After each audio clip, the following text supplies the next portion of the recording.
Thank you so much. I am a journalist. My job is to talk to people from all walks of life all over the world. Today I want to tell you why I decided to do this with my life and what I've learned. My story begins in Caracas, Venezuela, in South America, where I grew up. A place that to me was and always will be filled with magic and wonder. From a very young age, my parents wanted me to have a wider view of the world. I remember one time when I was around 7 years old, my dad came up to me and said, "Mariana, I'm going to send you and your little sister, who was 6 at the time, to a place where nobody speaks Spanish. I want you to experience different cultures." He went on and on about the benefits of spending an entire summer in this summer camp in the United States, stressing a little phrase that I didn't pay too much attention to at the time: you never know what the future holds. Meanwhile, in my 7-year-old mind, I was thinking we were going to get to summer camp in Miami. Maybe it was going to be even better, and we were going to go a little further north to Orlando, where Mickey Mouse lived. I got really excited. My dad, however, had a slightly different plan. From Caracas, he sent us to Brainerd, Minnesota. Mickey Mouse was not up there. And with no cell phone, no Snapchat or Instagram, I couldn't look up any information. We get there, and one of the first things I noticed was that the other kids' hair was several shades of blonde, and most of them had blue eyes. Meanwhile, this is what we looked like. The first night, the camp director gathered everyone around the campfire and said, "Kids, we have a very international camp this year. The Atencios are here from Venezuela." The other kids looked at us as if we were from another planet. They would ask us things like, "Do you know what a hamburger is?" Or, "Do you go to school in a donkey or a canoe?" I would try to answer in my broken English, and they would just laugh. And I know they were not trying to be mean. They were just trying to understand who we were and make a correlation with the world they knew. We could either be like them or like characters out of a book filled with adventures like Aladdin or The Jungle Book. We certainly didn't look like them. We didn't speak their language. We were different. And when you're 7 years old, that hurts. But I had my little sister to take care of, and she cried every day at summer camp. So I decided to put on a brave face and embrace everything I could about the American way of life. We later did what we called the summer camp experiment for 8 years in different cities that many Americans haven't even heard of. What I remember most about these moments was when I finally clicked with someone. Making a friend was a special reward. Everybody wants to feel valued and accepted, and we think it should happen spontaneously, but it doesn't. When you're different, you have to work at belonging. You have to be either really helpful, smart, funny, anything to be cool for the crowd you want to hang out with. Later on, when I was in high school, my dad expanded on his summer plan, and from Caracas, he sent me to Wallingford, Connecticut for senior year of high school. This time, I remember daydreaming on the plane about the American high school experience with a locker. It was going to be perfect, just like in my favorite TV show, Saved by the Bell. I get there, and they tell me that my assigned roommate is eagerly waiting. I open the door, and there she was, sitting on the bed with a headscarf. Her name was Fatima, and she was Muslim from Bahrain, and she was not what I expected. She probably sensed my disappointment when I looked at her because I didn't do too much to hide it. See, as a teenager, I wanted to fit in even more. I wanted to be popular and maybe have a boyfriend for prom. And I felt that Fatima just got in the way with her shyness and her strict dress code. I didn't realize that I was making her feel like the kids at summer camp made me feel. This was the high school equivalent of asking her, "Do you know what a hamburger is?" I was consumed by my own selfishness and unable to put myself in her shoes. I have to be honest with you. We only lasted a couple of months together because she was later sent to live with a counselor instead of other students. And I remember thinking, she'll be okay. She's just different. You see, when we label someone as different, it dehumanizes them in a way. They become the other. They're not worthy of our time, not our problem, and in fact, they, the other, are probably the cause of our problems. So how do we recognize our blind spots? It begins by understanding what makes you different, by embracing those traits. Only then can you begin to appreciate what makes others special. And I remember when this hit me, it was a couple of months after that.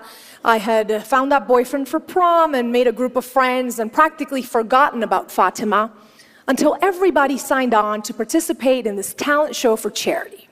You needed to offer a talent for auction. And it seemed like everybody had something special to offer. Some kids were going to play the violin, others were going to recite a theater monologue. And I remember thinking, we don't practice talents like these back home. But I was determined to find something of value. So the day of the talent show comes, and I get up on stage with my little boombox, I put it on the side, and I press play, and a song by my favorite emerging artist, Shakira, comes up. And I go, whenever, wherever, we're meant to be together. And I said, my name is Mariana, and I'm gonna auction a dance class. And it seemed like the whole school raised their hand to bid. My dance class really stood out from like the 10th violin class offered that day. And going back to my dorm room, I didn't feel different. I felt really special. And that's when I started thinking about Fatima, a person that I had failed to see as special when I first met her. She was from the Middle East, just like Shakira's family was from the Middle East. She could have probably taught me a thing or two about belly dancing, had I been open to it. Now, I want you all to take that sticker that was given to you at the beginning of our session today, where you wrote down what makes you special, and I want you to look at it. If you're watching at home, take a piece of paper and write down what makes you different. You may feel guarded when you look at it, maybe even a little ashamed, maybe even proud. But you need to begin to embrace it. Remember, it is the first step in appreciating what makes others special. When I went back home to Venezuela, I began to understand how these experiences were changing me. Being able to speak different languages, to navigate all these different people and places, it gave me a unique sensibility. I was finally beginning to understand the importance of putting myself in other people's shoes. And that is a big part of the reason why I decided to become a journalist. Especially being from a part of the world that is often labeled the backyard, the illegal aliens, third world, the others. I wanted to do something to change that. That was right around the time, however, when the Venezuelan government shut down the biggest television station in our country. Censorship was growing, and my dad came up to me once again and said, "How are you going to be a journalist here? You have to leave." And that's when it hit me. That's what he had been preparing me for. That is what the future held for me. So in 2008, I packed my bags and I came to the United States without a return ticket this time. I was painfully aware that at 24 years old, I was becoming a refugee of sorts, an immigrant, the other, once again, and now for good. I was able to come on a scholarship to study journalism. And I remember when they gave me my first assignment to cover the historic election of President Barack Obama. And I felt so lucky, so hopeful. I was like, yes, this is it. I've come to post-racial America, where the notion of us and them is being eroded and will probably be eradicated in my lifetime. Boy, was I wrong, right? Why didn't Barack Obama's presidency alleviate racial tensions in our country? Why do some people still feel threatened by immigrants, LGBTQ, and minority groups who are just trying to find a space in this United States that should be for all of us? I didn't have the answers back then. But on November 8th, 2016, when Donald Trump became our president, it became clear that a large part of the electorate sees them as the others. Some see people coming to take their jobs or potential terrorists who speak a different language. Meanwhile, minority groups oftentimes just see hatred, intolerance, and narrow-mindedness on the other side. It's like we're stuck in these bubbles that nobody wants to burst. And the only way to do it, the only way to get out of it, is to realize that being different also means thinking differently. It takes courage to show respect. In the words of Voltaire, I may not agree with what you have to say, but I will fight to the death to defend your right to say it. Failing to see anything good on the other side makes a dialogue impossible. Without a dialogue, we will keep repeating the same mistakes because we will not learn anything new. I covered the 2016 election for NBC News. It was my first big assignment in this mainstream network where I had crossed over from Spanish television. And I wanted to do something different. I watched election results with undocumented families. Few thought of sharing that moment with people who weren't citizens, but actually stood the most to lose that night. When it became apparent that Donald Trump was winning, this 8-year-old girl named Angelina rushed up to me in tears. She sobbed as she asked me if her mom was going to be deported now. I hugged her back and I said it's going to be okay. But I really didn't know. This was the photo that we took that night, forever ingrained in my heart. Here was this little girl who was around the same age I was when I went to camp in Brainerd. She already knows she is the other. She walks home from school in fear every day. Her mom can be taken away. So how do we put ourselves in Angelina's shoes? How do we make her understand she is special and not simply unworthy of having her family together? By giving camera time to her and families like hers, I tried to make people see them as human beings and not simply illegal aliens.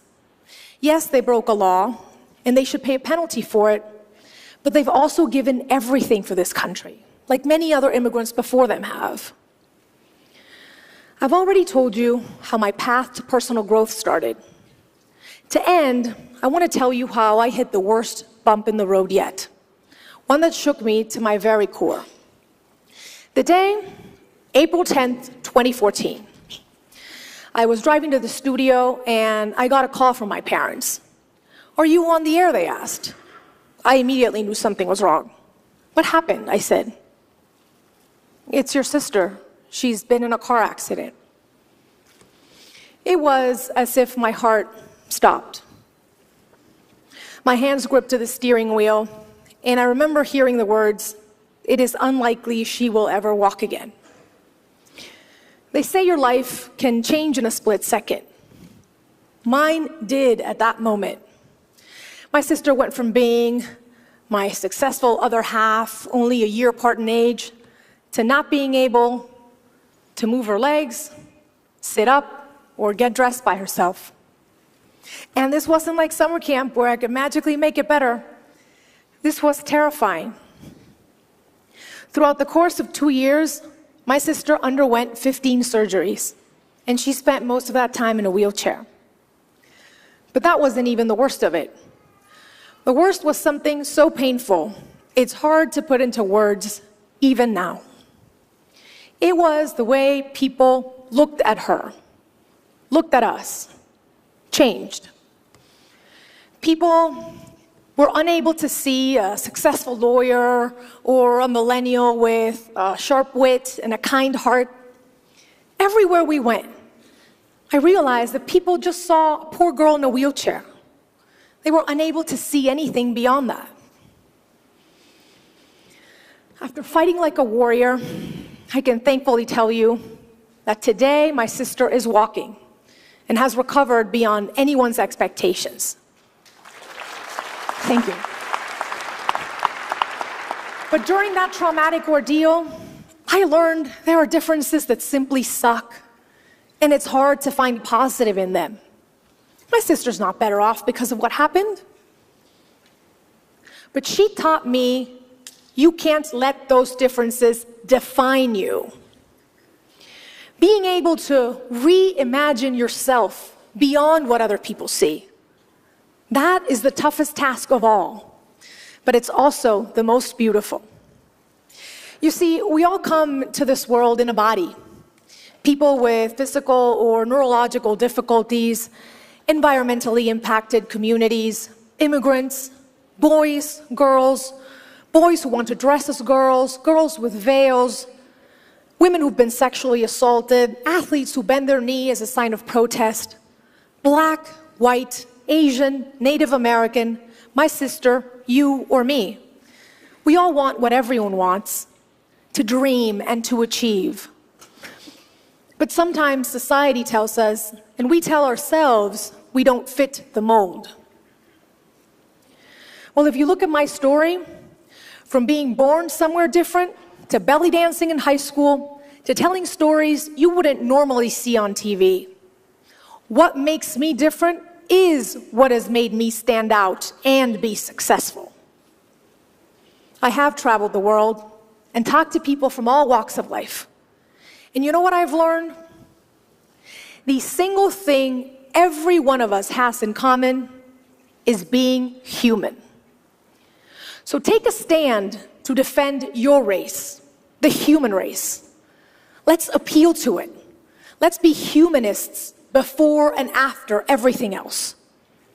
To end, I want you to take that sticker, that piece of paper where you wrote down what makes you different, and I want you to celebrate it today and every day. Shout it from the rooftops. I also encourage you to be curious and ask, what is on other people's pieces of paper? What makes them different? Let's celebrate those imperfections that make us special. I hope that it teaches you that nobody has a claim on the word normal. We are all different. We are all quirky and unique, and that is what makes us wonderfully human. Thank you so much.